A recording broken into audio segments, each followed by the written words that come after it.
การดำหัวในปีนี้นะเจ้าก็จะเริ่มจากเวทีของท่านพ่อเมืองและกับลำปางนะเจ้าและก็จะแห่งจุดหนึ่งนะเจ้าก็จะเป็นของท่านรองผู้ว่านะเจ้าบริเวณหัวมุมโกงเนาะและก็จะมีจุดศาลานะเจ้าแห่งจุดหนึ่งนะเจ้าก็จะไล่เรียงตามลำดับนะเจ้าและก็จะไปปิดท้ายที่ซุ้มอาหารเนาะสุดท้ายมาเขาก็จะได้กินข้าวน้ำข้าวต้นไปกันนะเจ้า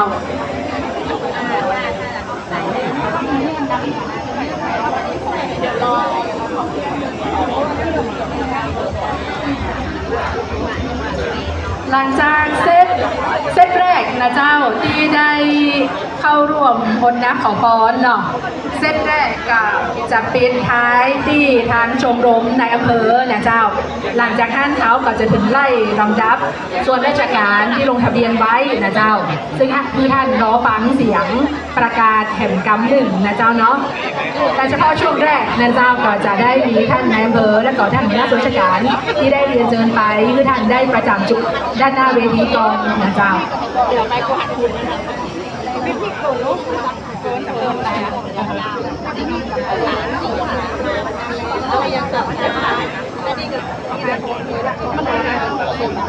เพื่อความเรียบร้อยสวยงามนะเจ้าเนาะเดี๋ยวหลังจากตามคณะนะเจ้าลำดับแรกๆเปิ้ลได้ดำเนินการไปแล้วเนี่ยก็จะมีทั้งหน่วยงาน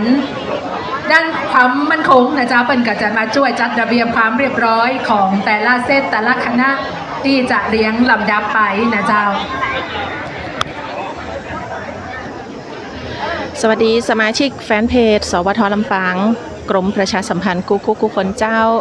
ป่าหมู่เฮามาติดตามบรรยากาศตีบริเวณจวนท่านผู้ว่าราชการจังหวัดลำปางเจ้า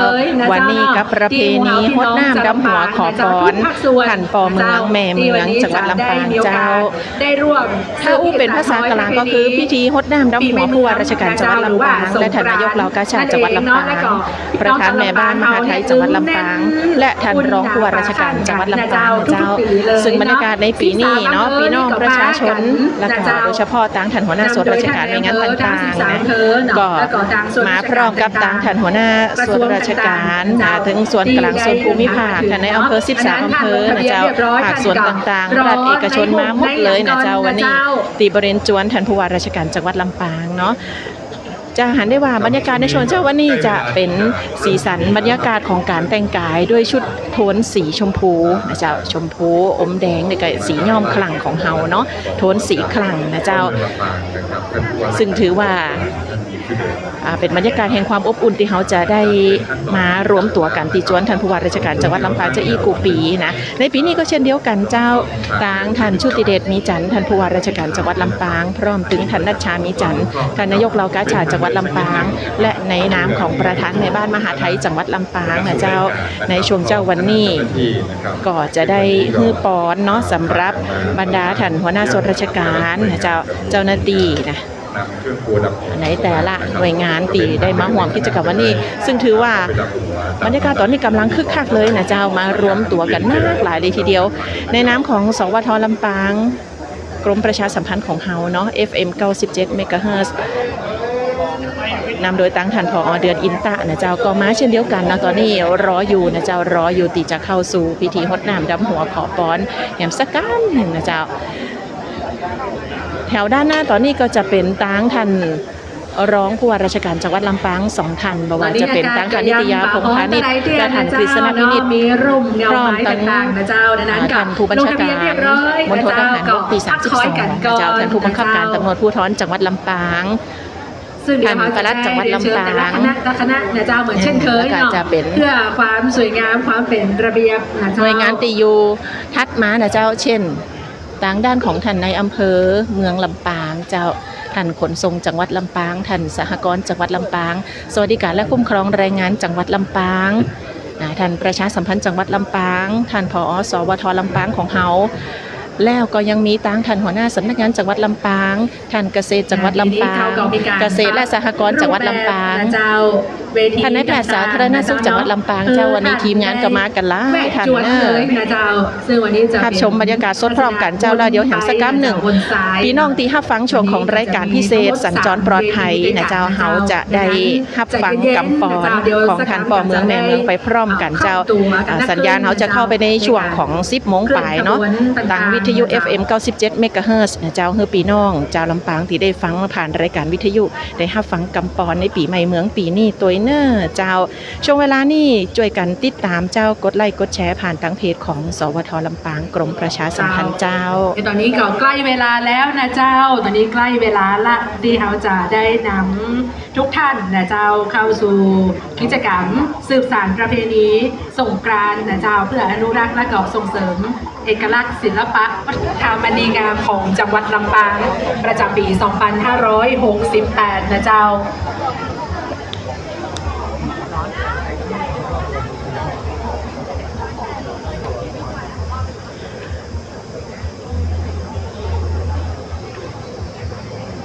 เจ้าตอนนี้นะเจ้าท่านผู้ว่าราชการจังหวัดลำปางท่านชุติเดชมีจันทร์นะเจ้าพร้อมกับท่านนายกเหล่ากาชาติจังหวัดลำปางประธานแม่บ้านมหาไทยจังหวัดลำปางท่านนัชชามีจันทร์ได้เดินทางมาถึงแล้วเจ้าซึ่งจะได้ร่วมส่งน้ำพระนะเจ้าสักการะพระนะเจ้าองค์พระกรนะเจ้าและก็จะได้เรียนเชิญท่านของท่านได้ประจำด้านบนเวทีนะเจ้า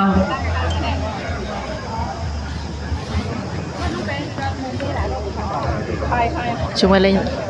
ทางด้านของท่านผู้ว่าราชการจังหวัดลำปางที่ยืนพิธีกรครับนะเจ้าหน้าที่พิธีกรก็สูงนะเจ้าตอนนี้ปันเกิดไปหมดเดี๋ยวล่ะเข้ามาส่งน้ำพระก่อนนะเจ้าแล้วเดี๋ยวสักครั้งหนึ่งก็จะเจ้าพระประหารนะเดียวด้านบนเวทีนะเจ้าเผื่อตีตอนนี้ท่านส่งน้ำพระเรียบร้อยแล้วเจ้าก็จะได้เรียนเชิญทั้งสองท่านด้านบนเวทีนะเจ้าทางด้านของท่านรองผู้ว่าราชการจังหวัดลำปางท่านนิติยาพลพานิชนะเจ้าจะได้กล่าวในนามของทางจังหวัดลำปางนะเจ้าท่านรองผู้ว่าท่านหัวหน้าส่วนราชการและก็พี่น้องประชาชนที่มาร่วมในพิธีวันนี้เจ้าเชิญชวนพวกเราไปติดตามบรรยากาศสดช่วงเวลานี้พร้อมกันเลยเจ้าในนามของข้าราชการทุกฝ่ายพ่อค้าประชาชนนะเจ้าจะได้นำกล่าวของอ้อนปีใหม่นะเจ้าได้เรียนเชิญกราบเรียนท่านผู้ว่าราชการจังหวัดลำปางท่านชุติเดชมีจันทร์ท่านนายกเหล่ากาชาติจังหวัดลำปางประธานชมรมแม่บ้านมหาไทยจังหวัดลำปาง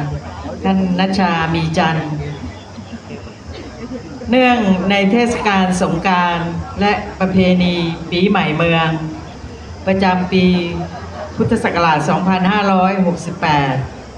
ดิฉันนางสาวนิตยาพงษ์พาณิชย์รองผู้ว่าราชการจังหวัดลำปาง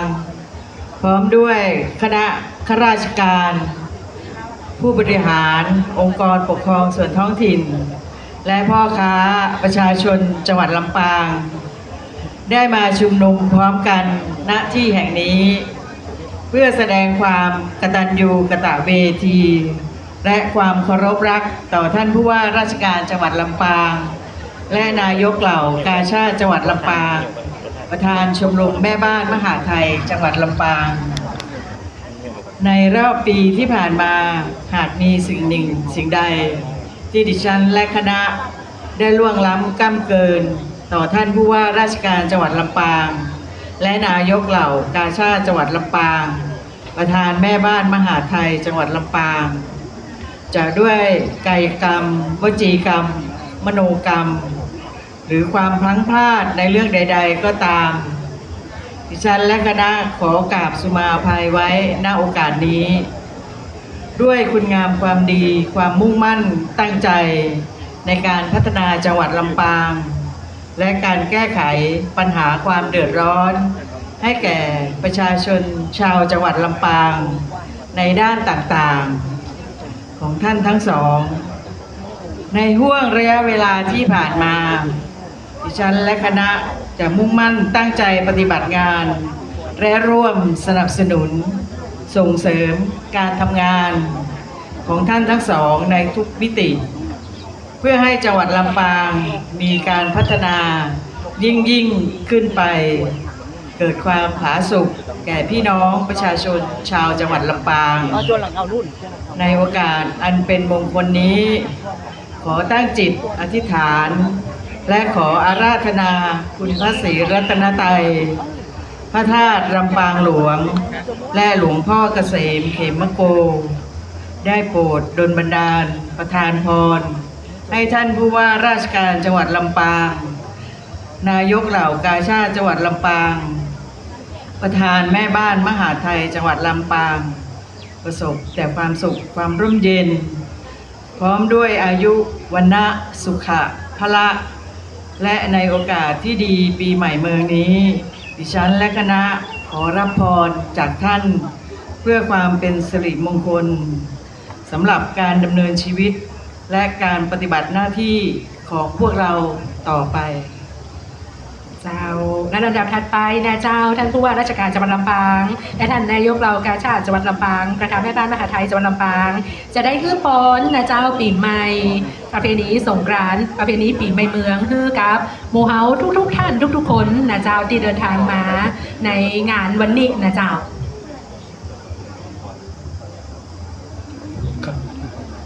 เรียนท่านรองผู้ว่าการจังหวัดลำปางทั้งสองท่านนะครับท่านผู้บัญชาการมณฑลทหารบกที่32ท่านผู้บังคับการตำรวจภูธรจังหวัดลำปางท่านอัยการจังหวัดนะครับท่านพี่น้องหัวหน้าส่วนราชการท่านนายอำเภอนะครับท่านผู้บริหารหน่วยงานรัฐวิสาหกิจนะครับก็ต้องก่อนอื่นผมกับท่านนายกเหล่ากาชาดจังหวัดนะครับรู้สึกยินดีนะครับที่ทุกท่านเนี่ยได้หนึ่งก็คือมาเยือนจวนผู้ว่าการจังหวัดแห่งนี้นะครับปีหนึ่งก็จะมีโอกาสอยู่หนึ่งครั้งคือช่วงเทศกาลสงกรานต์นะครับซึ่งเป็นการรักษาขนบธรรมเนียมประเพณีที่ดีงามของคนไทยไว้นะครับในรอบปีที่ผ่านมาเนี่ยต้องขอบคุณท่านรองผู้ว่าการจังหวัดท่านหัวหน้าส่วนราชการที่ได้ช่วยกันขับเคลื่อนภารกิจงานของจังหวัดนะครับให้ผ่านพ้นไปด้วยความเรียบร้อยเป็นอย่างดีนะครับเราได้รับเสียงตอบรับจากพี่น้องประชาชนนะครับจากสื่อมวลชนเนี่ยนะครับในเรื่องที่เชิงบวกมากกว่าเชิงลบนะครับเชิงลบมันก็เป็นเรื่องที่เราจะต้องปรับปรุงแก้ไขในการทำงานนะครับให้ถูกใจพี่น้องประชาชนนะครับมีหลายเรื่องหลายราวที่ผ่านมานะครับโดยเฉพาะห่วง2 เดือนที่ผ่านมานี้นะครับปัญหาเรื่องจุดฮอตสปอตนะครับซึ่งเป็นตัวที่ทำลายสุขภาพพี่น้องประชาชนเนี่ยนะครับเป็นอย่างดีเนี่ยพวกเราก็ได้ช่วยกันดูแลแก้ไขตอนนี้ก็รอแต่ตัวชี้วัดนะครับว่าจะผ่านเกณฑ์ของรัฐบาลที่กำหนดไว้ไหมก็คงรอจิสได้อีกครั้งหนึ่งที่จะประมวลพื้นที่ความเสียหายที่เกิดจากการเผาเรื่องนี้เป็นเรื่องที่คงต้องพูดกันนะครับเพราะว่ามันเป็นผลกระทบกับสุขภาพของพี่น้องประชาชนอยากจะฝากทุกส่วนราชการนะครับในอนาคตก็ขอให้ช่วยกันรณรงค์นะครับดูแลพี่น้องประชาชนให้อย่างดีเพราะเรื่องอื่นแล้วเนี่ยผลกระทบโดยตรงของพี่น้องประชาชนเนี่ยก็ไม่มากนะครับในช่วงที่ผมกับท่านนายกเหล่ากาชาดมาดำรงตำแหน่ง5 เดือนที่ผ่านมานะครับเราก็คิดว่าเราพยายามที่จะขับเคลื่อนนะครับถึงแม้เวลาจะไม่มากก็จะขับเคลื่อนในมิติของด้านเศรษฐกิจนะครับมิติด้านเศรษฐกิจนะครับหลังสุดก็คงต้องขอบคุณกกร.นะครับรวมถึงสภาวัฒนธรรมในเรื่องของงานสลุงหลวงปีใหม่นะครับได้รับกระแสการตอบรับด้วยดีนะครับกกร.ก็ขับเคลื่อนโดยภาคเอกชนเนี่ยก็ขยายการจัดงานวันไหลนะครับเรียกวันไหลลำปางนะครับก็คือเทศกาลสงกรานต์ขึ้นไปอีก1 วันนะครับได้เสียงตอบรับที่ดีจากพี่น้องประชาชนในเรื่องมิติทางสังคมนะครับผมว่าทางเหล่ากาชาดจังหวัดนะครับร่วมกับกระทรวงสาธารณสุขกระทรวงพัฒนาสังคมและความมั่นคงของมนุษย์หลายๆกระทรวงก็ออกไปดูแลนะครับชีวิตความเป็นอยู่พี่น้องประชาชนนะครับให้มีสุขภาพที่ดีขึ้นนะครับถ้าพี่น้องประชาชนสุขภาพไม่ดีเมื่อไหร่นั่นคือเม็ดเงินงบประมาณที่รัฐจะต้องสูญเสียไปกับการดูแลสุขภาพพี่น้องประชาชนผมมองว่าเป็นเรื่องสำคัญนะครับเพราะนั้นมิติทางสังคมก็ต้องเดินควบคู่ไปกับเรื่องเศรษฐกิจ นะครับในเรื่องของเกษตรมันสำปะหลังนะครับหลังสุดที่เราเจอปัญหาผมว่ามันเป็นปัญหาในจังหวัดแต่ทำไมจังหวัดข้างเคียงเขาชื่นชมมันสำปะหลังจังหวัดลำปางแก้ไขปัญหาขยับราคาได้ดีขึ้นก็ยังงงนะครับเราน่าจะได้ตัวเลขที่มันสูงกว่านี้นะครับในใจก็บอกทำไมตัวเลขต่ำแต่ผมว่าที่อื่นต่ำกว่านะครับเขาก็บอกลำปางแก้ได้ดีก็จริงๆไม่ใช่ฝีมือทุกคนในที่ช่วยกันนะครับทุกฝ่ายได้ช่วยกันไม่ว่าพาณิชย์เกษตรนะอันนี้ต้องขอบคุณจริงๆเรานำสิ่งที่เราได้ยินเสียงตอบรับจากคนภายนอกมาเล่าให้ฟังเพราะฉะนั้นก็คงต้องขอบคุณนะครับพวกเราอีกสักครั้งหนึ่งนะครับผมหวังว่าในปี 2518 นี้นะครับต่อเนื่องนะครับไปถึง 2519 เนี่ยนะครับมิติต่างๆของจังหวัดลำปางจะได้รับคำชื่นชมนะครับจากการทำงานของพวกเราทุกคนนะครับที่สำคัญก็ขอบคุณท่านนายอำเภอทั้ง 13 อำเภอด้วยนะครับที่ช่วยกันนะครับเป็นจริงๆนายอำเภอก็ต้องบอกเป็นแม่ทัพของพวกเราทุกคนนะครับหัวหน้าส่วนราชการเป็นฝ่ายเสที่คอยสั่งขออนุญาตล้อคำท่านผู้จัดการมณฑลนะครับ นะครับพวกผมเป็นแค่ฝ่ายเสนะครับแม่ทัพนายกองอยู่ที่อำเภอที่คอยช่วยกันขับเคลื่อนงานของทุกส่วนราชการให้เป็นไปด้วยความเรียบร้อยนี่ก็ต้องขอบคุณในอำเภอด้วยนะคำในวันนี้ก็ฝากไปถึงลูกน้องท่านในอำเภอด้วยนะครับว่าทางจังหวัดเองก็ขอชื่นชมในการทำงานหวังเป็นอย่างยิ่งว่านะครับความดีผลบุญที่พวกเราได้ทำเนี่ยก็จะส่งผลถึงความเจริญก้าวหน้าในชีวิตราชการจะส่งผลถึงสุขภาพกายใจที่สมบูรณ์แข็งแรงในโอกาสนี้นะครับผมก็ขออ้างอิงนะครับองค์พระธาตุลำปางนะครับอ้างอิงองค์พระเจ้าแก้วดอนเต้าบุญญาบารมีธรรมของหลวงพ่อเกษมเพมโกนะครับบารมีนะครับของพ่อเจ้าทิพย์ช้างที่ได้ปกปักรักษาคุ้มครองนครลำปางแห่งนี้นะครับให้ลูกหลานได้อยู่อย่างร่มเย็นเป็นสุขนะครับขอให้บารมีของพระบาทสมเด็จพระเจ้าอยู่หัวและพระบรมวงศานุวงศ์ทุกพระองค์นะครับได้ปกปักรักษาคุ้มครองนะครับพวกเราทุกคนตลอดจนถึงผู้ใต้บังคับบัญชาที่ไม่มีโอกาสได้มาในวันนี้นะครับรวมถึงตลอดจนถึงครอบครัวนะครับมีแต่ความสุขความเจริญคิดประสงค์สิ่งใดก็ขอให้สมความมุ่งมั่นปรารถนาที่สำคัญคือขอให้ทุกท่านมีสุขภาพกายสุขภาพใจที่สมบูรณ์แข็งแรงเป็นที่พึ่งพิงพักพิงของคนในครอบครัวของคนในชุมชนหมู่บ้านนะครับตลอดจนอำเภอเพื่อความเจริญก้าวหน้าของจังหวัดลำปางตลอดไปขอบคุณมากนะครับขอบคุณเจ้าขอบคุณท่านผู้ว่าราชการจังหวัดลำปางนะเจ้าซึ่งท่านก็คือปอนเนาะคือกับทุกส่วนราชการนะเจ้าที่ได้เดินทางมาวันนี้นะเจ้าซึ่งแหมสักกรรมหนึ่งนะเจ้าเนาะก็จะได้เริ่มรดน้ำขอพรนะเจ้าซึ่งก็จะนำโดยท่านรองนิตยาพงษ์พาณิชย์นะเจ้าท่านรองผู้ว่าราชการจังหวัดลำปางท่านจะได้เริ่มเป็นท่านแรกนะเจ้านู่นไงถัดไป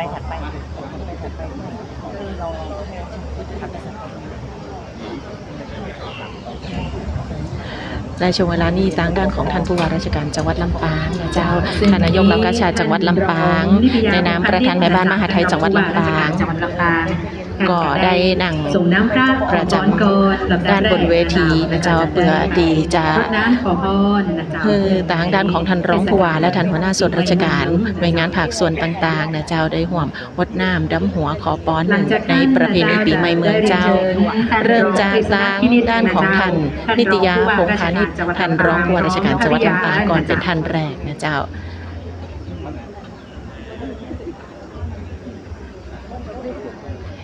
ก็ถือว่าเป็นประเพณีปีใหม่เมืองของเฮานะเจ้าที่จัดขึ้นเป็นประจำกูปีเนาะที่บริเวณจวนท่านผู้ว่าราชการจังหวัดลำปางแห่งนี้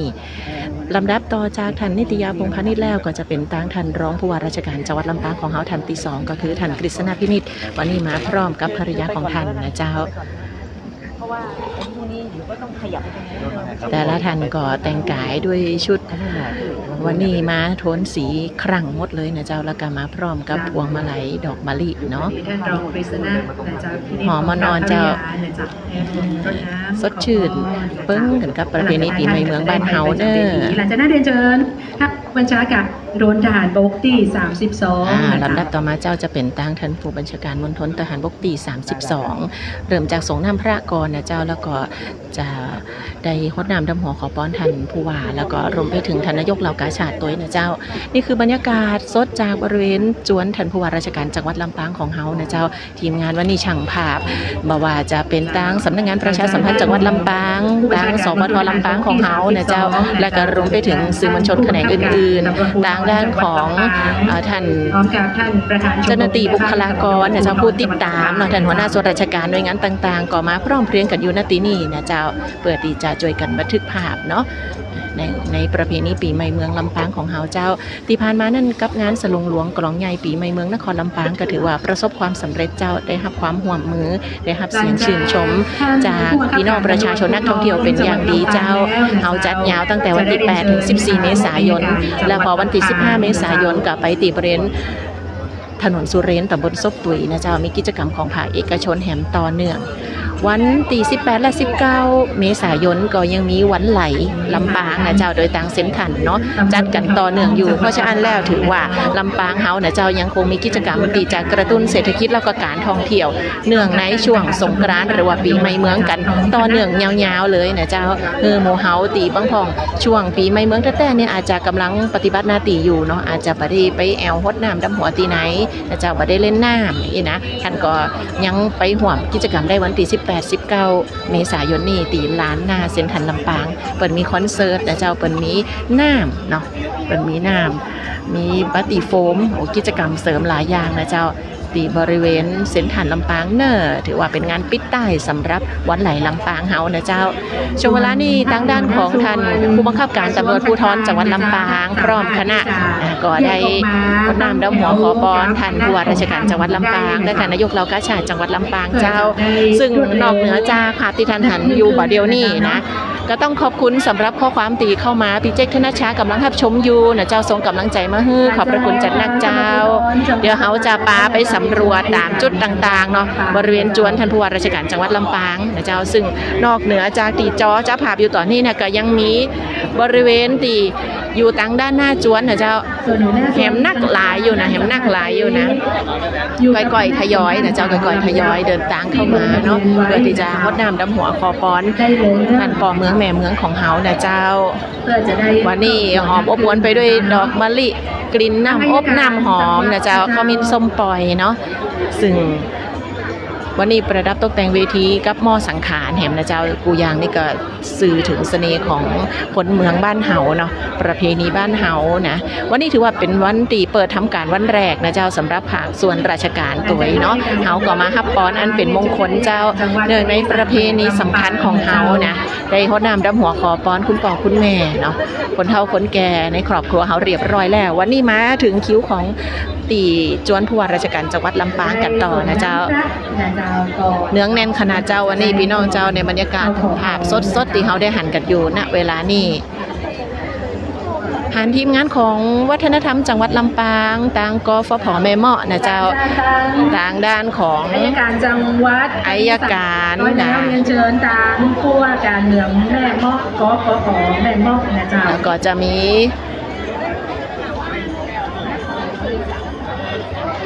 ทีมงานของทาง SCG นะเจ้าจัดหางานแรงงานจังหวัดนะเจ้าแหมหลายหน่วยวันนี้ท่านคลังจังหวัดนะเจ้าก็มาพร้อมกันอยู่ที่นี่เนาะซึ่งช่วงแรกๆนี่จะถือว่าเตรียมตัวได้เลยนะครับเราจะ ค่อนข้างจะหนาแน่นพอสมควรนะเจ้า ส่วนหัวหน้าส่วนอื่นๆหลังจากที่เปิด ท่าน เรียบร้อย หัวหน้าส่วนราชการท่านอื่นๆก็ยังรอคิวอยู่ในเต้นอาจารย์เดี๋ยวสักกำหนึ่งเปิดรวมกันกับทางคณะอาจจะทยอยเข้ามานะเจ้า ดังนั้นในเซตแรกก็จะปิดท้ายที่ชม จะได้ถ่ายรูปกันงามๆเนาะ แล้วหลังจากนั้นจะตั้งเก้าใหม่ วันนี้ท่านนายอำเภอ13อำเภอนะเจ้าก็มาพร้อมกันอยู่ที่นี่เนาะ ครับพี่น้องเจ้าหน้าที่ที่เตรียมเครื่องครัวดำหัวไว้นะครับก็ยังต้องเบียดเข้าไปนะครับ เจ้าว่าเป็นคณะแรกก่อนชุดแรกก่อน ภาพที่ออกมาจะได้งามนะเจ้าเพราะว่า ที่ลงทะเบียน ก็จะมีช่างภาพของหน่วยงานต่างๆติดตามท่านหัวหน้าส่วนราชการเดินทางมาเพื่อที่จะช่วยกันบันทึกภาพตัวเองนะเจ้าถ่ายภาพมาจะได้งามๆเพื่อก็จะมีการจัดคิวจะตามลำดับกันจะอีนะเจ้าเดี๋ยวเสียงตีเขาออกอากาศกันอยู่นี่พี่น้องเจ้าลำปางจะได้ฟังกันแถมรอบหนึ่งในช่วงของรายการสัญจรปลอดภัยนะเจ้าตอนนี้9:34 นาทีเดี๋ยวสักประมาณ 10:15 ท่านไปติดตามตีรายการสัญจรปลอดภัยเนอร์น้องยุ้ยจะได้มือหมู่เฮาได้ฟังบรรยากาศแต่เจ้าติจวนท่านผู้ว่าตัดนี้ได้ฟังกำปอนของท่านปอเมืองแม่เมืองของเฮาเนาะแล้วก็ตลอดจนถึงบรรยากาศแต่เจ้าในเบื้องต้นจากต่างจวนท่านผู้ว่าตัดนี้เนอร์ ฟังกฟผไม่มอวันนี้ก่อนกรุณาเดินทางมาน้ำนำหงส์ป้องเมืองแม่เมืองนะครับครับลำดับถัดไปนะครับเคยเป็นทางองค์การบริหารส่วนจังหวัดลำปางครับ อยู่ตรงข้ามกับเวทีนะ ใจชุ่มๆอยู่เย็นๆนะเจ้าอันนี้เราดูกันวันคำก็ได้เนาะใจเย็นๆนะเจ้า พี่ก้อยเดิน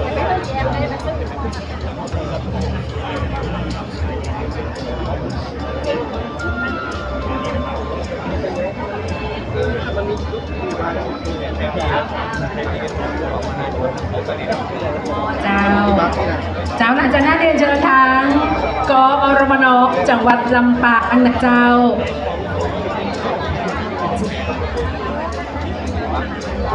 ครับลำดับถัดไปเรียนเชิญท่านรองผู้อำนวยการกองอำนวยการรักษาความมั่นคงภายในนะครับ วันนี้ท่านมาด้วยตัวเองนะครับ พร้อมกับคุณนายและก็ชาวคณะนะครับ สำหรับสมาชิกแฟนเพจของสวทลำปางกรมประชาสัมพันธ์ของเฮานะเจ้าตอนนี้ทางด้านของกอรมนจังหวัดลำปาง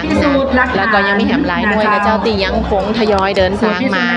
วัดน้ำดับหัวขอปอนปีใหม่เมืองกับท่านผู้ว่าแล้วก็ตั้งท่านนายกเหล่ากาชาดนะเจ้าเดี๋ยวเห็นสักกำหนึ่งดีเจปีก้อยของเฮากำลังตัวมาเจ้าตะกี้นี่โทรมาละว่าอยู่ตัดได้การเนี่ยนะเดี๋ยวสกรรมจะตัวขึ้นมาเนอะเพื่อที่จะห่วมกันรายงานบรรยากาศนะเจ้าแล้วก็มอบสีสันเนาะใน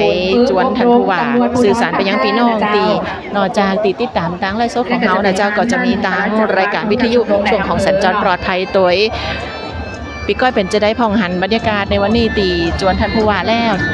สวัสดีเจ้าเข้ามาสวัสดีกันก่อนเนาะบ่ฮู้ว่าถ่ายทอดกันเหมือนหรือยังเจ้า ก็ได้สักประมาณครึ่งชั่วโมงเลยละ เกินชั่วโมงเนาะ เจ้า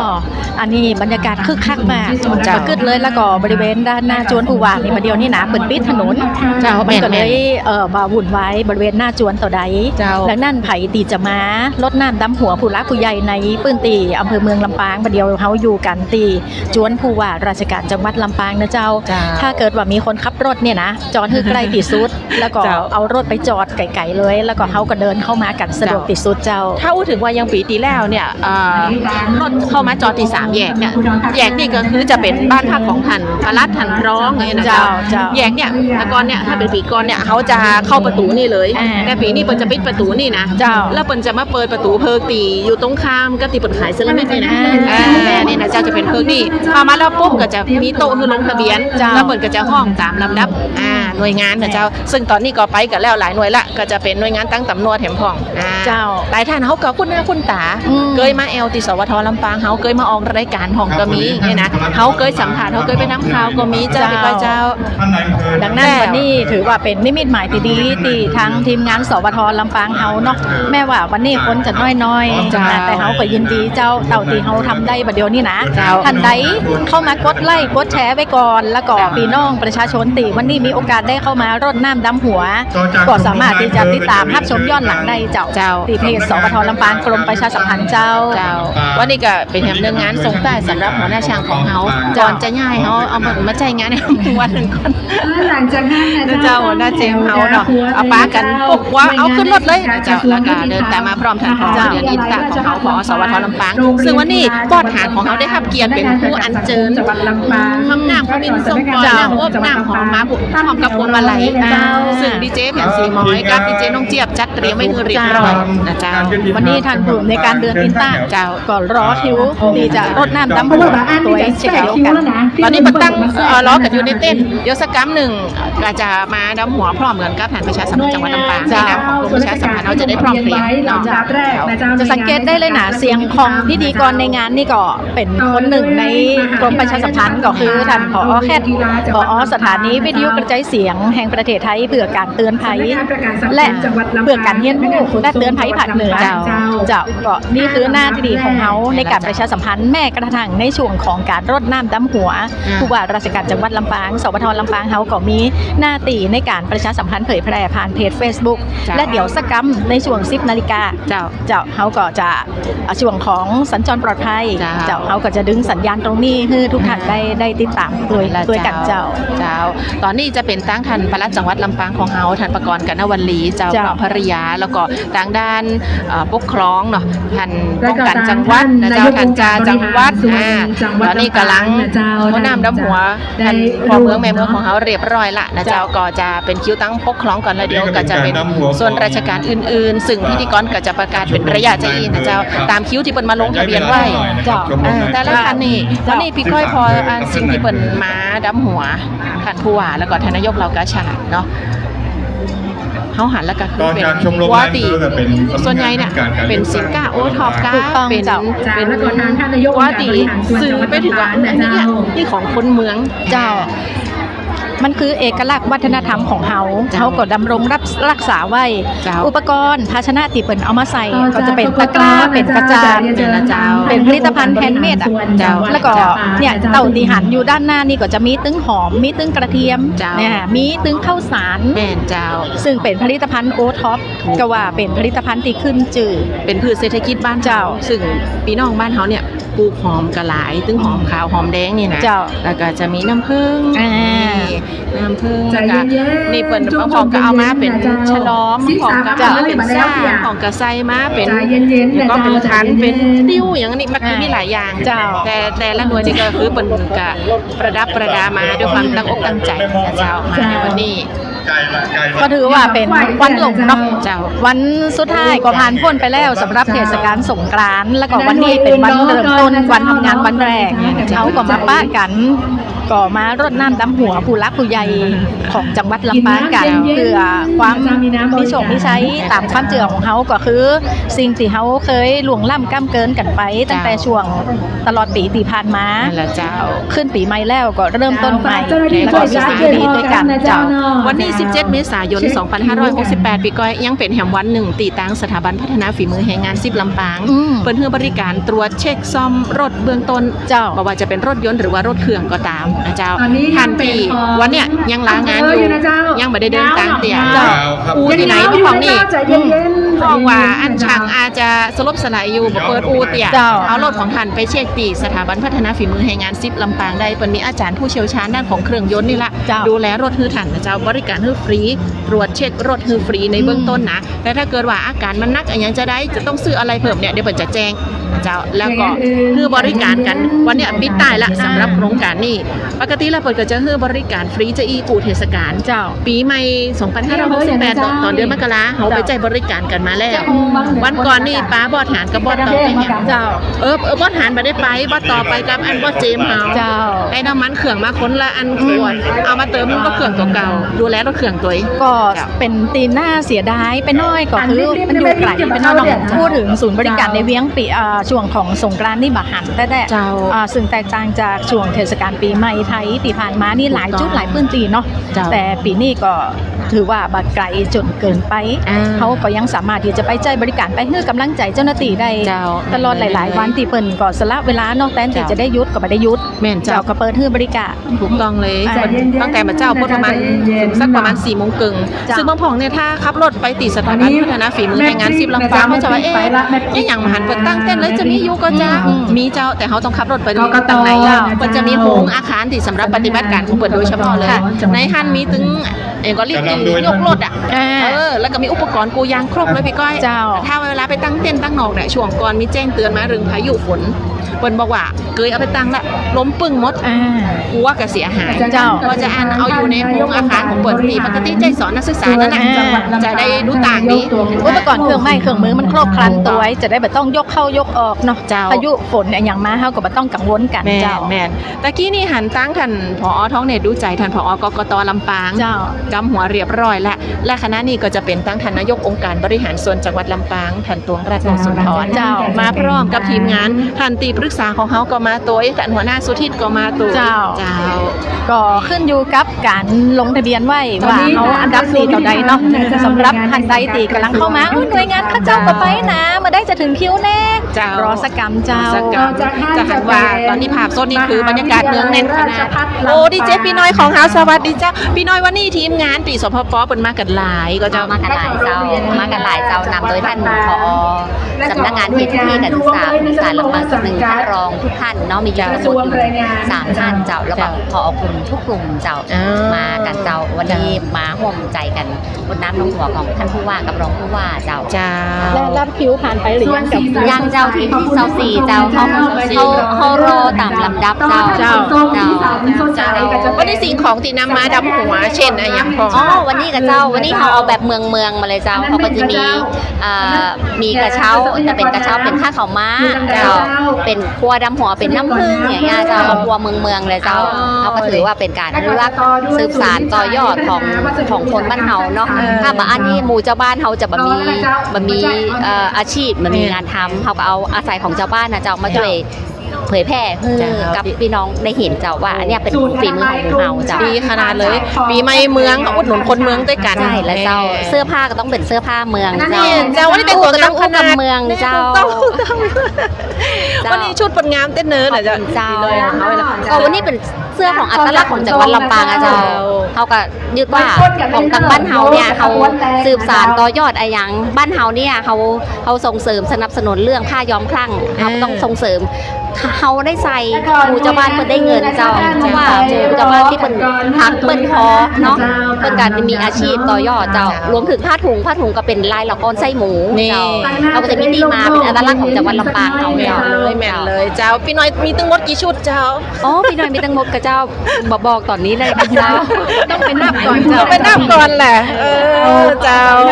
เนาะพี่น้อยปกติแล้วจัดรายการช่วงเวลาบ่าย3เนาะวันอาทิตย์เนาะ วันอาทิตย์เจ้าบ่าย3ถึงบ่าย4เจ้าแล้วก็ไปรีรันแถมรอบตอน4 ทุ่มถึง5 ทุ่มเจ้า เจ้าโอ้ดีแฮปปี้ไทม์ เจ้า โอ้แฟนรายการเฮาตีชอบฟังเพลงสากลนี่นะเต้นเนอะ แล้วก็วันนี้วันพัดเจ้าวันพัดรายการ รายการเพื่อนครูรายการเพื่อนครูเจ้าก็จะได้เกี่ยวกับเรื่องของการศึกษาเจ้าก็ได้อู้เรื่องกับพ่อแม่พี่น้องในเรื่องของละออน เจ้า เรื่องของการศึกษาในยุคปัจจุบันพ่อแม่พี่น้องจะยากจะได้มันตัวตันในยุคบัดเดียวเนี่ยเจ้า แม่นละเจ้าฝากติดตามด้วยกันแล้วกัน เจ้า เนาะขอบคุณพี่น้อยจัดหนักเลย ฟังเสียกะกล้องกำลังแทน กล้องกำลังมาแหละ ได้ยิน โอเค สียง โอเค หน้าตาเป็นจะได้เจ้า เจ้าหน้าตาเป็นชื่ออี เจ้าของรายการ เจ้า เขาเนี่ยเหรอเจ้า เจ้า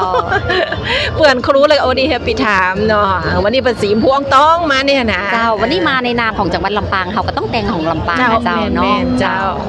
แล้วก็ตอนนี้นี่หน่วยงานที่กำลังเดินทางมาถึงเนี่ยมันต้องฟังเตือน เจ้า ก่อยลงทะเบียนเพราะว่าเดี๋ยวถ้าช่วงหลังๆเนี่ยคิวบันักเนี่ยเขาจะทายโหมนี่คือทุกต่างทายขนาดเจ้าจะได้มาเออัดเนาะอันนี้คือช่วงแรกของการไล่สดของเฮาซึ่งถือว่าพี่น้องเนี่ยคือความสนใจเข้ามาติดตามของนี่มาได้มีโอกาสมาติจวนก็จะได้ฟังกำปอนของท่านพ่อแม่เมืองเขาจากไล่สดวันนี้ เจ้าก็ได้เหมือนกันเนาะได้ทุกช่องทางเจ้า เจ้าแม่น สวทได้เจอผู้คนนะเจ้าได้ฟังทุกช่องทางทางของพี่ก้อยจะฟังทุกตอนเวลาไปทำงานเจ้า แม่นมีอย่างที่ไหนไปหมดเจ้า เจ้า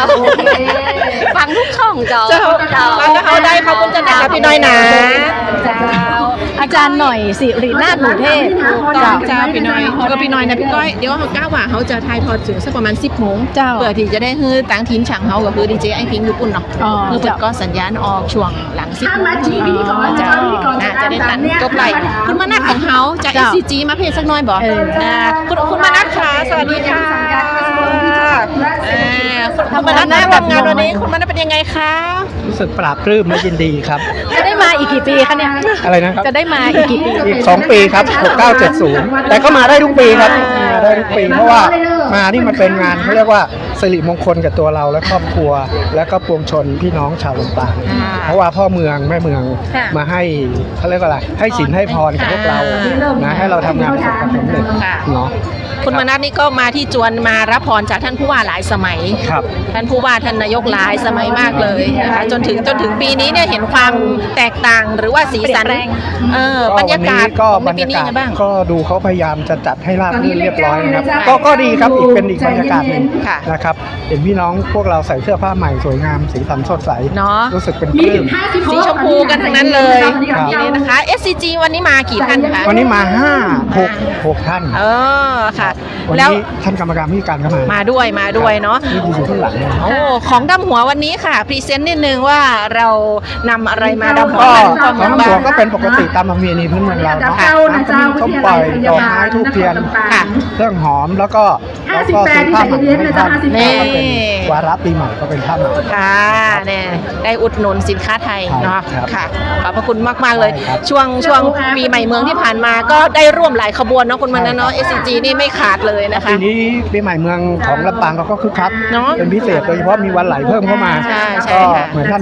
ผู้ว่าบอกเมื่อกี้ว่าเป็นกระแสที่ดีได้รับการตอบรับ แล้วปีหน้าจะได้มีคนมาเที่ยวอีกเยอะๆเนาะ ปีหน้ามันจะอาจจะมาดีขึ้นเพราะว่าปีนี้เราก็ชั้นไปนิดนึง ค่ะ เรื่องวันไหลก็เตรียมการเนี่ยแป๊บเดียวนี่ ค่ะ แต่ได้ขนาดนี้ก็ถือว่าดีครับ ปีหน้าจะได้ติดตลาดกว่านี้อีกค่ะขอบคุณมากเลยนะคะขอบคุณค่ะขอบคุณค่ะ นี่คือสีสันค่ะที่เรามีโอกาสได้พบปะเจอใครก็อยากจะสัมภาษณ์ความรู้สึก แล้วก็บรรยากาศที่ต้องยอมรับว่ามันเปลี่ยนแปลงไปจากเดิมนะคะ เปลี่ยนแปลงไปเพราะว่าอดีตนี้จะรู้สึกว่าสายกว่านี้นะใช่ไหมน้องยุ้ยวันนี้จะเริ่มต้นเช้าขึ้น แล้วก็บรรยากาศก็ร่มรื่น แล้วก็มีการปิดถนนเพื่อไม่ให้มีการแออัดคับข้างของการจราจรไม่ให้วุ่นวายจนเกินไป แล้วก็เรื่องของการเข้าคิวเข้าแถวด้วยนะคะ คือทันทีเปิดดำหัวทันผู้ว่ากับทันนายกเรากระชาจากจุดนี้แล้วเปิดก็จะเดินออกไปทางซ้ายมือของเขาเพื่อที่จะไปดำหัวทันร้องผู้ว่ากันต่อนะเจ้าเดี๋ยวเขาจะขออนุญาตไปโซนพึกตั้งขวา ได้ ดำ ค่ะ หัวทันผอเดือนเขาอยู่ตั้งพุ่นค่ะเนาะมีเวลาในการไล่เห็นสักประมาณสัก10 นาที อ๋อค่ะ เจ้า ตอนนี้ก็กี่โมงแล้วเนี่ย9:51 นาทีนะคะ อยากจะให้เห็นบรรยากาศโดยรอบไปด้วยกันนะคะ เจ้า จุดนี้เราอยู่กันที่จวนผู้ว่าราชการจังหวัดลำปาง วัดอยู่ทางไหนเจ้า เมื่อกี้ได้ยินคนเริ่มประกาศแล้วแต่ว่า ทีมเขาอยู่ตรงไหนเดี๋ยวนี้เขาไปพอก่อนเนาะ ทีมสปทลำปางก็รอคิวที่จะเข้าไปรดน้ำดำหัวเช่นเดียวกันนะคะ ตัวเขาจะได้อยู่ด้วยกัน พอชชูยูแฮน พอชอมาละ ไม่ได้หน่วยงานในสังกัด ไม่แน่ใจว่าสวทลำปางนี่ได้คิวที่เท่าไหร่คะ คิวเดี๋ยวต้องถามดีเจอาหารพ่อก่อนนะพร้อมกับน้ำขมิ้นส้มปล่อยตะกี้นี่นะ หัวหน้าต้องน้ำลำวงเลยจ้ะ ตรงนี้อยู่ใกล้ลำโพงไปหน่อย อายุลบน้ำพงเลย ค่ะ เดี๋ยวหาที่สงบ วันนี้วันนี้เขา แม่ โชว์ อัน ผล นี้ กัน คือ นะ บรรยากาศดีพี่น้องเปิดกำลังเข้าคิวอยู่ยังไม่ได้ไปดำหัวเตือเดี๋ยวรอก่อน จะเห็นไงสวัสดีเจ้า เจ้า จะเห็นว่าพื้นที่กว้างขึ้น แล้วก็จุดที่พักคอยก็ไม่แออัดนะคะ ใครที่พอใกล้จะถึงคิวก็ไปรอคิวตรงนู้น แล้วก็พอใกล้จะถึงเขาก็เรียกนะคะ แล้วก็เข้าไปทำพิธีรดน้ำดำหัว ใครที่คิวยังยาวอยู่บริเวณนี้ก็ร่มรื่นดี เจ้า ค่ะ บอดหารของเขาตะกี้นี่คือเป็นพนักงานตึงกำสลุงมาตัวแล้วก็เอากล้องคออยู่กำแหลกจะอยู่ในเต้นนี่นะวันนี้ทำหลายนาทีบอกว่าฝั่งไทยโหบเตี่ยคืออันอย่างก็กำสลุงก่อนกำมาไหลก่อนนี่นะเจ้าเดี๋ยวไปใจพอก็เด้อว่าบอดหารจะอยู่ตั้งไหนอยู่ต้องพูดแหละไปเดี๋ยวเขาพร้อมเดี๋ยวจะได้ไปกับคณะของเขากับหนึ่งเจ้า ก็ถือว่าวันนี้ทีมงานสปทลำปางเรานะคะ ก็แสดงความพร้อมกันอย่างเต็มที่อีกคนหนึ่งจัดรายการยังไม่เสร็จ หนึ่งตัวนะเจ้า FM 97แล้วก็ AM 549นะเจ้าฟัง FM ถ้ามันอยู่ตรงไหนปุ่นเดี๋ยวอันถ้าตันเดี๋ยวเขาจะไปสมทบตัวอีกเนาะค่ะ เข้าไปเลยค่ะสัญ โดยทางประชาสัมพันธ์จังหวัดนะเจ้า ไปบุญละ กลุ่มกับงานวันนี้ก็ต้องทีมงานนะเจ้าสำนักงานประชาสัมพันธ์จังหวัด ออนฟังอยู่พี่ก้อยมา โอเคค่ะ อยู่ตั้งฝรั่งของอได้อยู่เจ้า โอ้เรียบร้อยดีเนาะพช3 เดี๋ยวกันเด้อจังก้ม เป็นภาพที่ถึงคิวทีมงานกรมประชาสัมพันธ์พอดีนะคะ ขออนุญาต ขออนุญาตเจ้า ขออนุญาตเจ้า ขออนุญาตนะ ข เจ้า ออนุญาตเจ้า น้ำดอกไม้เนี่ยจัดคนให้อย่างก็อะไร นี่คือบรรยากาศนะคะที่เรานำพาทุกท่านได้ไปติดตามรับชมภาพบรรยากาศไปด้วยกันนะคะ เป็นทีมของกรมประชาสัมพันธ์ค่ะ ให้เจ้าที่คิดเลยนะคะให้ที่ต่างหากที่จะผ่านทางไหนไม่ว่าใครทาย